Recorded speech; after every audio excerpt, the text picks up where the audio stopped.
119వ కీర్తన 37వ వచనాన్ని మనం చదువుతాం. దానిలో ఈ మాట స్పష్టంగా రాయబడింది. Psalm 119 and verse 37. వ్యర్థమైన వాటిని చూడకుండా, చూడండి, వ్యర్థమైన వాటిని చూడకుండా నా కన్నులు త్రిప్పివేయుము. నా కన్నులు ఏం చేయ ప్రభువా? త్రిప్పివేయము. నీ మార్గములలో నడుచుకొనుటకు, ఆ మాట అండర్లైన్ చేయండి. నీ మార్గములలో నడుచుకొనుటకు నన్ను బ్రతికింపుము. నన్ను ఏం చేయ ప్రభువా? వా, what a wonderful prayer it is. ప్రభువా, నేను బ్రతకాలని ఆశిస్తున్నా, నన్ను బ్రతికించు. ఎందుకోసం తెలుసా? ఎవరి మార్గాల్లో నడుస్తా? నేను నీ మార్గములో నడుస్తా. I would like to walk in your ways. దేవుని ద్వారా బ్రతికించబడిన మనము, చెప్పండి, ఎవరి మార్గాల్లో నడవాలి? దేవుని మార్గాల్లో నడవాలి. ఇది దేవుని ఉద్దేశం. వ్యర్థమైన వాటిని చూడకుండా నా కన్నులు ఏం చేయ ప్రభువా? త్రిప్పేశాయి. చాలామంది అడుగుతుంటారు, వెస్లీ గారు, సినిమాలు చూడకూడదని బైబిల్లో ఎక్కడుందండి? వెబ్ సిరీస్లు చూడకూడదని బైబిల్లో ఎక్కడుందండి? కొరియన్ సీరియల్స్ చూడకూడదని బైబిల్లో ఎక్కడుందండి? బీటీఎస్ వారి పాటలు చూడకూడదని బైబిల్లో ఎక్కడుందండి? మైకిల్ జాక్సన్ డ్యాన్సులు చూడకూడదని బైబిల్లో ఎక్కడుందండి? లేదా ఎండమావులు టీవీ సీరియల్ చూడకూడదని ఎక్కడుందండి బైబిల్లో? అడుగుతుంటారు చాలామంది. బైబిల్ గ్రంథంలో అలాంటి వారికి ఇచ్చిన ఆన్సర్ ఇదే. వ్యర్థమైన వాటిని చూడకుండా నా కన్నులు ఏం చేయమని? తిప్పివేయమని ప్రార్థన చేశాడు. అంటే నువ్వు ఏదన్నా చూస్తున్నావు అంటే అది అర్థమైందా లేదా వ్యర్థమైందా అనేది పరిశీలనలోకి నువ్వు రావాలా. అంతేగాని టీవీ ఉంది కదా అని చెప్పి ఏది పడితే ఏది వేసుకొని చూడడం, కానీ ఫోన్ ఉంది కదా, అన్లిమిటెడ్ ఇంటర్నెట్ ఉంది కదా అని చెప్పి 350 రూపాయలకి నెలంతా కూడా 1.5 GB డేటాతో ఫ్రీగా ఇంటర్నెట్ వస్తుంది కదా అని చెప్పి, ఫోన్ ఉంది కదా అని చెప్పి ఏది పడితే అది చూడాలని దేవుని ఉద్దేశం కాదు. Whatever you see, whatever you watch, నువ్వు ఏదైతే చూస్తావో, ఏదైతే గమనిస్తున్నావో వాటి ముందు నువ్వు ప్రార్థన చేయాలి. ఇది వ్యర్థమైందా అర్థమైందా? ప్రభువా, అర్థమైందైతే నేను చూస్తాను, వ్యర్థమైందైతే నాకు అక్కర్లేదు. ఆ వివేచన దేవుని బిడ్డలకు ఉండాలి. అంతేగాని ప్రతిసారి వచ్చి నేను ఈ సినిమా చూద్దాం అనుకుంటున్నానండి, బైబిల్ ఎక్కడుందండి అని ప్రతిసారి నువ్వు అడగక్కర్లా. బైబిల్ ఎప్పుడో చెప్పేసింది, వ్యర్థమైన వాటిని నువ్వు ఏం చేయకూడదు? చూడకూడదు. ఎందుకంటే చూసిన దగ్గర నుంచి అలాంటివి చెయ్యాలనే ఆశ, కోరిక నీలో పుడతా ఉంటుంది. ఏదైతే నువ్వు చూస్తున్నావో నీ సబ్ కాన్షియస్ మైండ్లో ఫీడ్ అయిపోతుంటాయి అవన్నీ కూడా. Sub conscious mind is very powerful.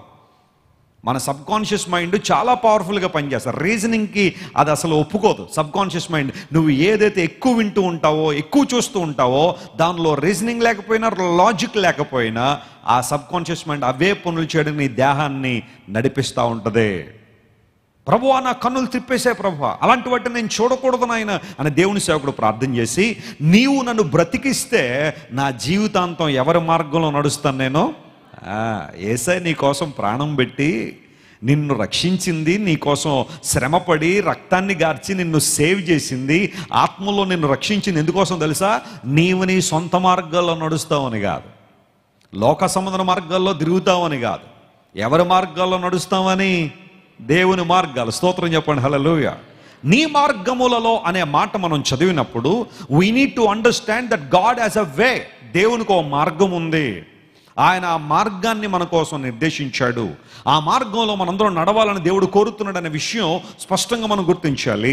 దేవుని బిడ్డల లక్ష్యం, ప్రార్థనా యోధుల లక్ష్యం, దేవుని కృపలో వర్ధిల్లాలనుకున్న వారి లక్ష్యం ఏమై ఉండాలంటే, అనుదినము కూడా నేను యేసయ్య మార్గంలో ఏం చేయాలి చెప్పండి? నడవాలి. ఆ మార్గములో నేను ప్రయాణం చేయాలన్న ఆశ నీలో ఉండాలి. రక్షించబడిన అందరం కూడా క్రీస్తు మార్గాల్లో. కొంతమంది వస్తారు ప్రభు దగ్గరికి, చాలా సంతోషమే, వాక్యాన్ని వింటారు, పరిశుద్ధాత్మ దేవుడు వారిని సంధించినప్పుడు వాక్యానికి లోబడతారు. కానీ లోబడి బయటికి వెళ్ళిన తర్వాత కొంతకాలానికి భక్తి జీవితంలో వెనకకు జారిపోయి తమ సొంత మార్గాల్లో నడవడం కానీ, లేదా అంతకుముందు వారు ఏ మార్గాన్నైతే లేదా ఏ పరిస్థితులనైతే వదిలిపెట్టి వచ్చారో వాటిల్లో ప్రయాణం చేయడానికి చాలామంది ఇష్టపడుతున్నారు. ఎందుకు అంటే దేవునితో సహవాసం లేనందువలన. దేవునితో సహవాసం లేని కారణంగా, దేవుని బిడలతో సహవాసం లేని కారణంగా, ఆ ఫైర్ అనేది వారిలో లేనందువలన రోజు రోజుకి ఆధ్యాత్మిక జీవితంలో ఏమైపోతున్నారు వాళ్ళు చెప్పండి? చల్లారిపోతున్నారు. లేఖనాలు అందుకనే చెబుతున్నాయి, అక్రమము విస్తరించుట చేత అనేకుల ప్రేమ ఏమైపోద్దట?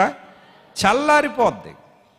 ఒక పొయ్యి మీద పాలు పెట్టినప్పుడు ఆ మంట ఉన్నంతసేపు ఆ పాలు చక్కగా మరుగుతూనే ఉంటాయి, లేదా వేడిగానే ఉంటాయి. దాన్ని తీసుకెళ్ళి ప్రక్కన పెట్టేసిన కొంతసేపటికి ఆ పాలు ఏమైపోతాయి? చల్లబడిపోయినట్టుగానే చాలామంది ఆధ్యాత్మిక జీవితాలు ఈ రోజున చల్లబడిపోయాయి. వారిలో రోషం లేదు, దేవుని కోసం ప్రార్థనలో ఎదగాలన్న తపన వారిలో లేదు. వాక్యాన్ని చదవాలి, ఆపకుండా కనీసం ఒక 3 అధ్యాయాలు నేను కాన్సన్ట్రేషన్తో చదవాలన్న ఆశ చాలా మందిలో లేదు. బైబిల్ తెరుస్తారు, 2 వచనాలు చదవగానే ఏదో పని మీద తమ దృష్టి వెళ్ళిపోదు. బైబిల్ తెలుస్తారు, ఏదో పని మీద తమ యొక్క దృష్టిని కేంద్రీకరిస్తారు. బైబిల్ తెరిసే ఉంటుంది, ఫోన్లో 4 వ్యక్తులతో మాట్లాడేస్తూ ఉంటారు.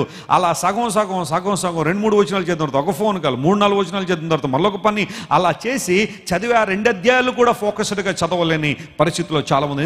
ఎందుకోసం అంటే you are not giving value to God. దేవునికి నువ్వు విలువను ఇవ్వలేకపోతున్నావు, దేవుని కార్యాలు స్పష్టంగా నువ్వు చూడలేకపోతున్నావు. కారణం ప్రార్థనలో కానీ వాక్యంలో కానీ నీలో ఆ రోషం కనబట్టలేదు. చల్లారిపోయిన జీవితం, చల్లారిపోయిన బ్రతుకు నీలో ఉంది. ప్రభు నీతోనే మాట్లాడుతున్నాడు. ప్రభువా, నీ మార్గముల్లో మేము నడుచున్నట్లుగా మమ్మల్ని ఏం చేయాలి? నువ్వు బ్రతికించాలి. బ్రతికిన మనందరం కూడా యేసయ్య మార్గాల్లో నడవడం వల్ల, ఆయన సంకల్పాల్లో నడవడం వల్ల, ఆయన చిత్తములో నడవడం వల్ల మనలో ఉన్న పరిశుద్ధాత్మ దేవుడు ఏదైతే మనకు బోధిస్తున్నాడో, ఏ కార్యాలైతే జరిగించాలని ఆత్మదేవుడు మనకు ప్రేరేపణిస్తున్నాడో వాటిని చేయగలగడానికి మనలో మనం సంసిద్ధులుగా చేసుకోగలిగితే అంతకన్నా ధన్యవంతమైన జీవితం మరొకటి లేదు. Hallelujah. That's a blessed life, that's an anointed life. అభిషేకంతో నింపబడిన జీవితం, పరిశుద్ధమైన జీవితం, దేవుడు మెచ్చే జీవితాన్ని దేవుడు మన నుండి కోరుతున్న. ప్రభువా, నీ మార్గాల్లో నడుచుటకు నన్ను బ్రతికించు ప్రభువా అని ఒక చక్కని ప్రార్థన అక్కడ మనం చూస్తున్నాం. మీరు ఇంతవరకు విన్న దైవ సందేశం మరియు దేవుని సేవకులు చేసిన ప్రార్థన మీకు ఆశీర్వాదకరముగా ఉన్నదని విశ్వసించుచున్నాము. ఈ సందేశాన్ని మీ స్నేహితులకు, బంధువులకు షేర్ చేయండి. మీకు ఏదైనా ప్రార్థన అవసరత ఉన్నచో మా ఫోన్ నంబర్లకు కాల్ చేయండి. దేవుడు మిమ్మల్ని ప్రేరేపిస్తే విశ్వాసంతో సాగుచున్న ఈ పరిచర్యను ప్రోత్సహించండి. మరిన్ని వర్తమానాలు, పాటలు వినుటకు జాన్ వెస్లీ మినిస్ట్రీస్ అను మా యూట్యూబ్ ఛానల్ను సబ్స్క్రైబ్ చేసుకొనండి. ప్రభువైన యేసుక్రీస్తు కృప మీకు తోడైండును గాక.